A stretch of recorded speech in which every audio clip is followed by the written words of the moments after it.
Hi friends, எல்லோரும் நல்லா இருக்கீங்களா? நான் நல்லா இருக்கேன், நீங்களும் நல்லா இருப்பீங்க அப்படின்னு நினைக்கிறேன். ஓகே, இன்றைக்கி என்ன வீடியோ அப்படின்னு பார்க்குறதுக்குள்ள என்னோடய வீடியோ பிடிச்சிருந்தா மறக்காமல் லைக் பண்ணிக்கோங்க, சேனலை சப்ஸ்கிரைப் பண்ணிக்கோங்க, ஹைப் ஆப்ஷன் கொடுத்துக்கோங்க வீடியோவுக்கு. ஓகேங்க, வாங்க வீடியோக்குள்ளே போகலாம். என்ன வீடியோ அப்படின்னு பார்த்தீங்கன்னா, இன்றைக்கி பெரும்பாலும் பெண்கள் குழு லோனில் சிக்கி தவிக்கிறாங்க. அப்படிங்கிற பட்சத்தில் குழு லோனில் சிக்கி தவிக்கிறாங்களே தவிர சரி வாங்கக்கூடாது அப்படின்னு இன்றைக்கி இருக்கிறவங்களும் இன்றைக்கி சுற்றி வந்து உங்களுக்கு லோன் வேணுமா அப்படின்னு சொல்லிட்டு சுற்றி வந்துகிட்டே இருக்கிறாங்க ரவுண்ட்ஸில். அப்படிங்கிற பட்சத்தில் அவங்களுக்கு தான் லாபம் இருக்கும். அவங்களுக்கு லாபம் இல்லாமல் நம்மக்கிட்ட கேட்கவே மாட்டாங்க. அதையும் முதல்ல யோசிச்சுக்கோங்க. இன்றைக்கி நிறைய பெண்கள் குழுவில் சிக்கிக்கிட்டு தான் ஐயோன்னு சொல்லிட்டு நிறைய கஷ்டப்பட்டுட்டு இருக்கீங்க. அதை அவங்களுக்காக தான் இந்த வீடியோ முழுசாக பாருங்கள், பயனுள்ளதாக இருக்குமா அப்படின்னு சொல்லுங்கள். ஓகேங்களா? ஏன்னு கேட்டிங்கன்னா, நம்ம குழு லோனுன்னு சொன்ன உடனே இது நம்ம எதையுமே பற்றி யோசிக்கிறது இல்லை. நம்ம யோசிக்கிறது பெண்கள் யோசிக்கிறதே மெயினாக என்ன யோசிக்கிறோம், வட்டியும் முதல்ல அதில் போயிடுது அப்படின்ட்டு தான் நம்ம யோசிக்கிறோமே தவிர அவங்களுக்கு அதில் டபுள் மடங்காக நம்ம கொடுக்குறோம் அப்படிங்கிறத கண்டிப்பாக யோசிக்க மறந்துடுறோம். நமக்கு தேவை நம்ம வட்டி முதலமாக கொடுத்து முடிச்சிடுறோம் அப்படிங்கிறத நம்ம அதை யோசிக்கிறோமே தவிர சொன்ன மாதிரி எதையுமே நம்ம யோசிக்காமல் எந்த முடிவையும் எடுக்காமல் அப்படியே நம்ம வாங்கிடுறோம். அதனால் பெரும்பாலும் குழு லோன் எடுக்க போகிறீங்க அப்படின்னு சொன்னால் யோசித்து ஒரு லோன் எடுக்கிறீங்க அப்படின்னு சொன்னால் அதை யோசித்து தெளிவாக முடிவெடுத்து வாங்குங்க. ஏன்னா மறுபடியும் நம்மளால் சில நேரத்தில் அடைக்க முடியும், எப்போவாவது ஒரு காட்டி நம்மளால் அடைக்க முடியாமல் போயிடுச்சுன்னு வைங்களேன், ரொம்ப கஷ்டம் நினைக்க மாதிரி அதை அடைக்கிறதுக்கு கடன் வாங்கணும், அப்படியே ரொட்டேட் பண்ணுறதுக்கு நம்மளால் சில நேரத்தில் முடியாது. சில நேரம் எல்லா நேரமும் நமக்கு ஒரு போல் இருக்காது. அப்படிங்கிற பட்சத்தில் நம்ம அடைக்க முடியாத சூழ்நிலை கூட இருக்கும். அதை அடைக்கிறதுக்கு ஒரு கடன் வாங்குவோம், மாதிரி அந்த கடன் அடைக்கணும், அப்படி இப்படின்னு இருக்கலாம். கடன் ஏறிக்கிட்டே தான் போகுமே தவிர நம்ம அதிலேருந்து மீள முடியாது. அதனால் நீங்கள் என்ன சொல்கிறீங்கன்னா, குழு லோனு வாங்கவே செய்யாதுங்க. என்னோட கருத்து அது. ஏன்னா நான் 2 லோன் வாங்கிட்டேன். ஏன்னா ஒரு லோனு வாங்கி அடைச்சிட்டேன். அப்புறம் 2வது லோன் வாங்கிட்டு 60,000 லோனு. அதையும் இந்த பிப்ரவரிக்குள்ளே முடிஞ்சிடும் லோனு. அப்போது எனக்கு கால் வந்துச்சு, நேரத்துக்கு கால் வந்துச்சு, உங்களுக்கு 1,70,000 மறுபடியும் லோன் வந்திருக்குது. அது நீங்கள் உங்களை பழைய லோனை அவங்க நம்மளை எப்படிலாம் பிரெயின் வாஷ் பண்ணுறாங்கங்கிறத நான் உங்ககிட்ட சொல்கிறேன். அதாவது உங்களுக்கு அந்த பழைய டியூவில் நாங்கள் வட்டி இல்லாமல் கழிச்சிட்டு உங்களுக்கு 1,40 தருவோம். 1,40 தருவோம். 3 வருஷம் உங்களுக்கு டியூவு. 1 லட்சம் மாதம் டியூ 7,000 சில்லறை வரும் அப்படின்னு சொல்லிட்டாங்க.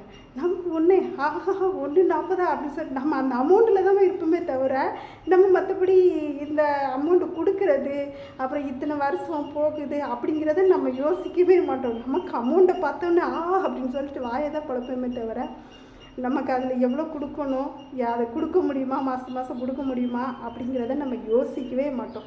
அதனால தான் பெரும்பாலும் பெண்கள் லோனில் விழுந்துட்டு ரொம்ப கஷ்டப்படுறாங்க. நான் உடனே சரி, எனக்கும் கொஞ்சம் ஆசை வந்துருச்சு. சொன்ன மாதிரி இப்படிலாம் சொன்னோன்னு அப்போ நமக்கு அமௌண்ட்டு நிறையா வருது, ஏதாவது பயனுள்ளதாக நம்ம பயன்படுத்திக்கலாம் அப்படின்னு சொல்லிட்டு நானும் ஃபஸ்ட்டில் கொஞ்சம் முடிவு பண்ணிட்டேன். சரி வாங்கிடுவோம் அப்படின்னு சொல்லிட்டு எங்கள் வீட்டுக்காரெல்லாம் சொல்லிட்டு வாங்கிடுவோம் அப்படின்னு சொல்லிட்டேன். லாஸ்ட்டில் 2வது திருப்பு சரி எதுக்கும் தெளிவாக கேட்டுக்கிடுவோம். ஏன்னா நம்ம ஒரு வாட்டிக்கு 2 வாட்டி கேட்குறதுல ஒன்றும் தப்பு இல்லை பார்த்தீங்களா. அதனால் தெளிவாக கேட்டுக்கிடுவோம். நான் 2 வருஷம் அப்படின்னு நினச்சிட்டேன், 2 வருஷம் டியூ கட்டணும் போல அப்படின்னு நினச்சிட்டேன்.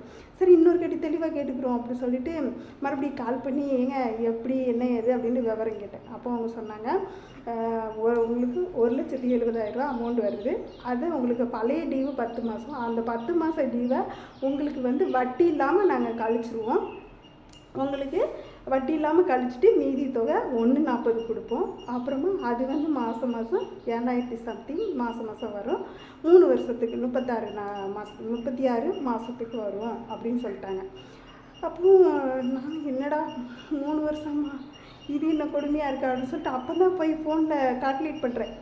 சரி ஏன்னா 7,000 சம்திங், நாங்கள் கொஞ்சம் அமௌண்ட்டு கம்மியாக ஒரு 4,000 இருக்கும் அப்படின்ட்டு நான் அப்படியே நினச்சிட்டேன். பார்த்தா அன்றைக்கி 7,000 சம்திங்கா, என்னடா இது, நம்ம ஒரு மாதம் எடுக்கலாம் அப்படிங்கிற பட்சத்தில் அதாவது மாதம் எடுக்க முடியுமா அப்படிங்கிறது நமக்கு கஷ்டம்தான், ரொம்ப ரொம்ப கஷ்டம். ஏன்னா நம்ம வீட்டை பார்க்கணும், பிள்ளைங்களா பார்க்கணும், எல்லாம் பார்க்கணுங்க பட்சத்தில் நம்ம மாதம் கரெக்டாக அந்த டேட்டுக்குள்ளே நம்ம அந்த தொகையை எடுக்கணும்னா ரொம்ப கஷ்டம். எப்படி தான் இருந்தாலும் கஷ்டம். அப்படிங்கிற பட்சத்தில் நான் யோசிச்சு பார்த்தேன். அப்போ தான் டோட்டலே போட்டு பார்க்குறேன், எப்படி இவங்க டோட்டல் போட்டு தர்றாங்க அப்படின்னு சொல்லி டோட்டல் போட்டு பார்த்தா அன்னைக்கு அவங்க 3 வருஷம் நம்ம வந்து 2 வருஷத்துக்குள்ள கடனை அடைச்சிடுறோம். அவங்களோட கடன் அவங்க இப்போ சொன்னதுக்கு 2 மாதத்தில் நம்ம கடன் அடைச்சிடும். ஏன்னா அவங்க கொடுக்குறாங்க அப்படின்னு சொன்ன அன்னைக்கு ஒரு 50,000 கூட பரவாயில்லைங்க. ஒரு 50,000 நீங்கள் அதாவது வட்டி எடுத்துக்கிட்டீங்க அப்படின்னு சொன்னால் கூட பரவாயில்ல. ஆனால் வட்டி முதல் அவங்க வந்து 1,00,000க்கு அந்த நம்மக்கிட்ட கொடுத்த கடனோட அதிகமாகவே அவங்க வந்து வசூலிக்கிறாங்க. 2 15ங்க 3 வருஷத்துக்கும் 2 15 சில்லறை வருதுங்க. கூடயே தான் வருது. நான் ஒரு குத்து மதிப்பாக தான் கணக்கு சொல்கிறேன். கூடவே வருது. அப்போது நம்ம அவங்க நம்மளை எப்படிலாம் பிரெயின் வாஷ் பண்ணுறாங்க அப்படிங்கிறத நீங்கள் புரிஞ்சுக்கிட்டு அந்த லோன் எடுக்க வேண்டாமா அப்படிங்கிறத புரிஞ்சுட்டு எப்பவுமே லோன் எடுங்க. ஏன்னா நம்ம வந்து அவசரப்பட்டு எடுத்துட்டு சில மாதங்கள் கட்ட முடியும், சில மாதங்கள் கட்ட முடியல. அப்படிங்கிற பட்சத்தில் மாதிரி அந்த கட்ட முடியாததுக்கு ஒரு கடனை வாங்குவோம். சரி கடனை வாங்கி பக்கத்தில் கடன் வாங்கி கட்டிடுவோம் அப்படிம்போம். இப்படியா நம்ம போயிட்டு இருந்தோம்னா நம்ம கையில் தான் நம்மளுக்கு தான் ரொம்ப கஷ்டம். அதனால் எதையுமே பெண்கள் வந்து எடுத்தோ கவுத்தோன்னு வேலை பார்க்காதீங்க. அதுவும் லோன் விஷயத்தில், காசு விஷயத்தில் கொஞ்சம் உஷாராகவே இருங்க.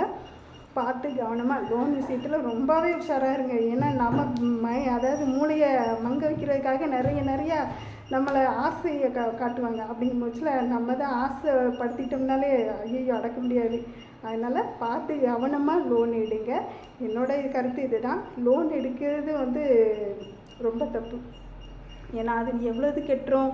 நமக்கு வட்டி அந்த ஒரே ஒரு லாபம் என்னென்னா வட்டி முதலமாக கடந்துக்கிட்டே போயிருக்கு பார்த்தீங்களா, அந்த ஒன்று தான் லாபம். ஆனால் அவங்களுக்கு டபுள் மடங்காக காசு கொடுக்குறோம் அப்படிங்கிறத நம்ம யோசிக்க மறந்துடுறோம். அதனால் யோசித்து எந்த விஷயமா இருந்தாலும் யோசித்து முடிவெடுங்க. முக்கியமாக குழு லோன் எடுக்க போகிற பெண்கள் இதை இப்போ வீடியோ ஃபுல்லாக பாருங்கள். உங்களுக்கு பயனுள்ளதாக இருந்துச்சுன்னா லைக் பண்ணுங்கள், ஓகேங்களா? வீடியோவை ஷேர் பண்ணுங்கள். குழு லோன் எடுக்காதீங்க. என்னுடைய கருத்து, குழு லோன் எடுக்காதீங்க. எடுத்துகிட்டு சிக்கலில் மாட்டிடாதீங்க. இன்றைக்கி நிறைய பெண்கள் சிக்கலில் மாட்டிக்கிட்டு தவிக்கிறாங்க. அதனால் குழு லோன் எடுக்காதீங்க. பாய்ங்க.